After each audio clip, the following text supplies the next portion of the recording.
Okay, so today we're going to start with this problem. We are borrowing $18,500 to buy a snowmobile.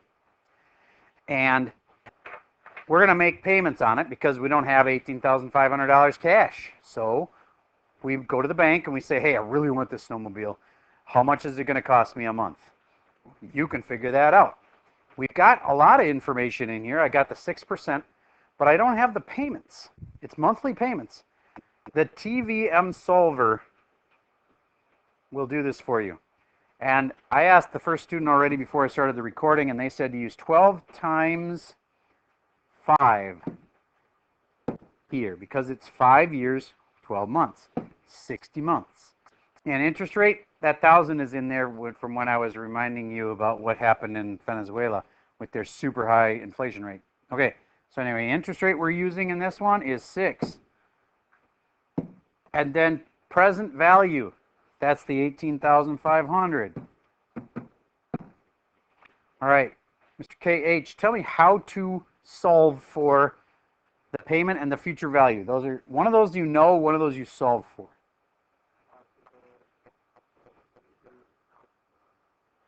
True, but first I should do the future value, which is if it's a loan, what do you want the balance to be in the future? 0. So you put a 0 in. Okay, now we'll go up. And how do I do this solve thing? Alpha and enter, which is the green word solve. And there it is, 355.80. I'd round it to 88. Yes. Oh, that's on beginning. Thank you. And I think we established that even though we thought the bank would probably make you make payments at the beginning, that my colleagues are using N to make the key. So you're right. It's not going to be much different, but it'll be a little different. Would you expect it to go up or down if you make your payments at the end of the month? Up. Because they're going to earn slightly more interest because you're waiting a little longer to pay them. Okay? So let's see what it is. 355.88 changes to 357.65. So maybe the bank doesn't mind having you pay at the end of the month because they make more money. See what I mean? Okay, so you're paying your payments, 357.66 actually, if I round it right. Now if I put this in the other program, don't do it yet, but if I did, it would hit and pay off, and I'm warning you, not always exactly perfectly on exactly the month that you wanted. What if you come up with it actually only takes you 59 payments? That's okay. If you use the TVM solver properly and you got the right number there, I'm going to be okay with that if it ends up being off a smidge at the end. I'm not giving you permission to be off a little bit on all your test answers. That's not what I'm saying. I'm saying that if you use the TVM solver, sometimes when you go back to the other program, it won't pay off on exactly the moment that you think it will. There'll be like a few cents left or whatever. Okay, so what's your test on this like? To be honest, it'd be a lot easier if we just had a test. We just said, here's the tests and give you a few problems like that. But we want to do a project that's going to make it like, you'll see how this can tie into your real life better. Okay? Now, we used to do a project that was just about colleges, and I encourage you to like already start thinking about what college you might want to go to, and some of you are going to want to do it that way. But I'm offering another alternative. You don't have to look up a college cost and say, oh, St. Olaf's going to cost me 60 grand, times 4 is 240, and then I'm going to pay half of that in loans is 120,000 in loans. You could do it that way, or you can just buy a thing. Because actually, at your age, many of you would rather not think about college yet. You'd rather think about, I'd love to buy this snowmobile, or this car, or I don't know, it could be almost anything. One kid took me at my word on that, and he decided to buy a rocket that could launch into outer space. So he looked that up, looked up the price. The only problem is he broke one of the rules. You can't buy something that you can't afford on the salary that you say you're going to make. So here's his deal. He was going to be an engineer, and he wanted to buy a rocket. The rocket cost $500,000. An engineer can't afford that. Now that's a calculation I want to do with you to see what I mean by that. All right, in the project, we require that what you spend for this item needs to stay less than 15% of the salary that you earn. Economists have figured out that the average person can afford to waste, you might say, 15% of their income on buying something that they don't really need. Okay, but that's about it. You can't devote like half your income to buying something stupid because you still have to eat and you have to have a place to live and you have to have a car. Yeah. If you want to live in your parents' basement, that's fine. Then you could buy crazy things. But we're keeping this project to be kind of real life where 15% is the most you can spend. So let's say that you make $60,000. Here's how that would work.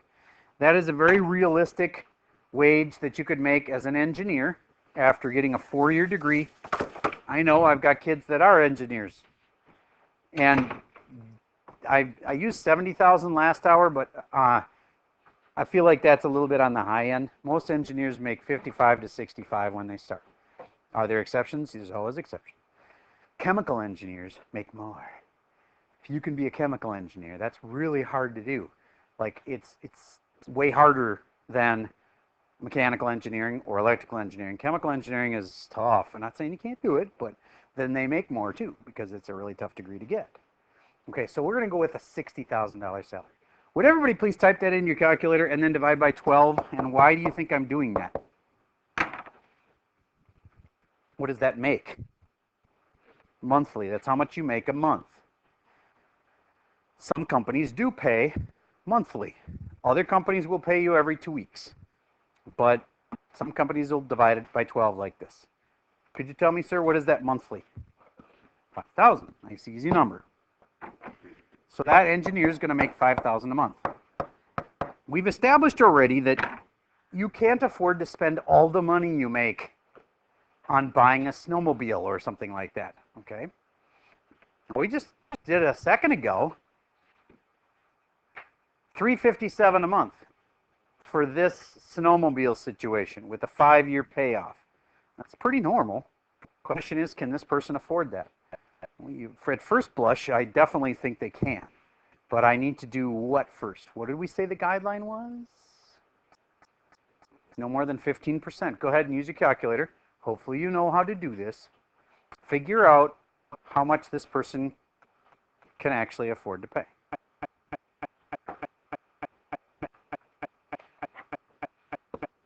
So you times by what? 0.15, and what did you get? 750? Can anybody verify the 750? Okay, cool. This person can afford to spend 750 bucks a month on things they don't really need. You know what I mean? Like, do you need a snowmobile? Well, actually, depends on your job. If you're like a mail delivery guy in Alaska, you pretty much have to have a snowmobile, okay? But around here, no, that's just a luxury, just a fun thing. You can afford to do that if you're an engineer. All right, so do you get that there would be certain jobs where it would be very difficult to afford that? Like, for instance, if you're making 10 bucks an hour, I'm going to do that example right now. If you make 10 bucks an hour, do you guys know how much that is per year? You don't multiply by all the hours in a year because you can't work all the hours in a year. You work 8 hours a day, right? I mean, there's always such thing as an overtime, but let's assume for a moment that you work 2,000 hours. That also assumes you're going to have 2 weeks where you're not going to work. That's probably vacation time, or it could just be like the boss doesn't let you work on certain days. Like some people want to work every day they can, and the boss is like, no, we're closing on Christmas, and we're going to close on Easter, whatever. Okay, so 2,000 hours times 10 bucks an hour is $20,000 income. Do you get that they can't afford to buy as many toys? Okay, so let's see how much you can afford if you're on a $10 an hour job. 15% of the monthly. I haven't even figured out the monthly yet, so I got to first divide by 12. And then I get, here, I'll do this one. 20,000 divided by 12.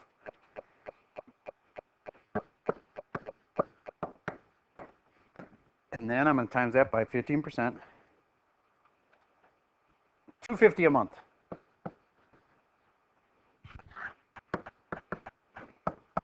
This person can afford to spend 250 bucks a month on stuff that they don't really need.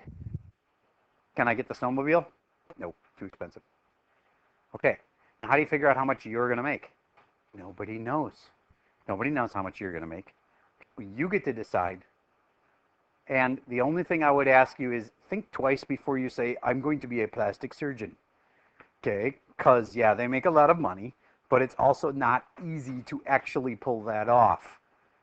Some people in here might be actually able to do that. Actually going to pull the trigger on all that work and all that time, and you're going to actually pull it off. But if you assume you're going to be a plastic surgeon and you spend based on that, and all of a sudden it turns out that didn't work out, I'm just a teacher. First of all, just a teacher. I'm a teacher. I think it's a respectable job, but you're just not going to make anywhere near what you would have as the plastic surgeon. Okay? So look up a reasonable job that you think you could actually pull off. And for some of you, that is doctor. That's awesome. I think you should do it. But I just don't want everybody in here saying, what's the job that makes the most money? Because that also might be not a job that you'd like either. Okay, so in a nutshell, here's your challenge. In my opinion, you first should select a job that you think is reasonable that you might be able to do. And then you don't just get to make up your own salary. I'm a nurse and I'm going to make $1 million per year. No, unless you happen to be the nurse for like Warren Buffett or something. He doesn't even pay that well. So I don't know who would pay you $1 million a year to be a nurse. But you get to look it up on a website. And I'm not going to say which one. You get to decide. You can just Google it. Average salary for is usually a good way to start it. Okay? And if you're a thinking engineer, go engineer. Awesome. If you're thinking about maybe I'd like to be a nurse, so well then do average salary for a nurse. And then you figure out how much you have to spend. Then go and think of something that you actually might kind of enjoy buying that isn't necessary. You don't have to buy a car. If you want to buy a car, cars aren't necessary. They usually are. But you can live in a spot where you can walk to work. You know what I mean? And then you don't have to buy a car. Maybe you'd rather buy a snowmobile. Maybe you'd like to Uber everywhere. You could do that. The day is coming where you can just take, it won't be long, and you'll be able to just take cars that are sitting on the corner, go to your app and go doot, doot, doot, and then just rent the car for a few minutes to drive down to the grocery store, drive back, and then you're done. You don't have to buy a car ever. You just rent the car. They're just going to be in cities. There's already a company that's doing this, where their cars are just kind of like sitting all around. They're parked in different spots. And you can walk up to the car and like, I'm going to rent this one. And then you got it, and you step in and drive off. Anyway. Okay, so I encourage you to not buy a car. Think of something more interesting. And one other option, if you're like, this is stupid, he's making me spend money on stupid things, you can choose to do an investment. If you want to do an investment instead, and you just want to research, because I actually was that kid back in high school and in college, I'd like try to figure out, okay, if I save this much a month, and I got this much interest out of it, and then how much would it be worth when I was old? Okay, well, if you'd rather do an investment instead of a buying thing, that's an option on this project too. All right, at the end of the day, you want to probably know a few things. When's it due? It's due on Wednesday at the end of class. But I want to warn you that we're not spending Wednesday during class working on the project. We are spending Monday and Tuesday. Okay? So we got this kind of weird short day, plus Monday and Tuesday of work days. The project is due at the end of class Wednesday. And that's mostly just so I can remind you on Wednesday, hey guys, Dropbox your project. You know what I mean? Okay. And what is this project? It's got two parts. One where you just kind of fill out some paperwork like, here's the job I picked, here's how much salary I got, so I had this much money to spend, and here's the jet ski I want to buy, and it costs this much. I got a picture of it from a Craigslist ad or whatever, and that's kind of like the details. And then the cool part, the reason we're spending 2 days on this, otherwise, seriously, this could just be tonight's homework. The reason we're spending a couple days on it is that then I want you to make a little presentation about what you've learned through this whole unit. I've been telling the little things about the real world and how much it costs to get this or that, why banks make a lot of money on interest, how you can be smart. Hopefully you'll have learned a few things, and you're going to put that into a presentation. Do you have to stand up in front of class and give the presentation? No, but you could. That could be your way of delivering the presentation. You can say, I would like to do a 5-minute presentation. I would love that. That'd be awesome. Option B, you could make an iMovie trailer. You know what I'm talking about? On the iPad, if you haven't already, how many of you have actually made a trailer before? Fair number. If you haven't tried that yet, you should do it. It's pretty cool. You make these trailers, they actually have sound behind them, built in from Apple, and it looks like really professional. It's really kind of cool. But if you'd rather not, if you'd rather just do a presentation where you stand up in front and talk it through and have like a little PowerPoint behind you, that's an option. The iMovie, you don't have to stand up there and present. You can just submit the iMovie. I watch it and then give you a grade. Okay? All right. So let's actually look at where these are stored on Schoology. Everybody, please follow me here to the right spot on Schoology. Okay, so here I am in my class, and I see this loans and investments has been turned red. The red folder is the one we're usually in, right? Now it's got multiple parts. But the one we're focusing on right now is the project. So see where the blue project folder is at the bottom? Inside that, notice at the top it's got a link to where you're going to drop box your project when you're done. The second one is a red PDF that's the loan and investment project. Then there's a calculation sheet. So remember me saying a lot of this is just like you showing your work. That's the calculation sheet. And let's go to the red PDF because that's where most of the description of the project is. And due date that you can put on the top is Wednesday, end of class.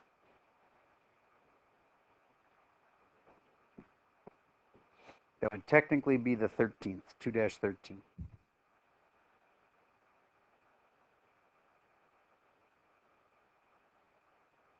Okay, so you'd start with the job that you're thinking about getting someday, and then you figure out how much you're going to make, and then you figure out your monthly, how much you can actually afford. That's this. Financial advisors suggest that you spend a maximum of 15%. Then you write your recursive formula for taking out the loan to buy your little toy thing.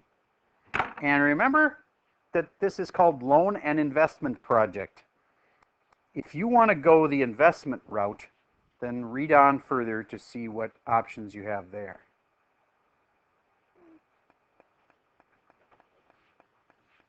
They'd like you to compare and say, if you had saved up for this thing, how much would it cost you? Well, it costs you less because you don't have to pay interest, right? But it's even better than that because you'd be investing your money and gaining like 3% interest instead of paying it. What's the only downside to saving up for it? It takes more time. You gotta wait a while. But you're gonna save like $3,000 in interest. So if you can be patient, you can have the thing a lot cheaper. There, I just did your project for you. Because that's the main thing you're supposed to recognize is that, gee, if I save up for it, it'll cost me less money.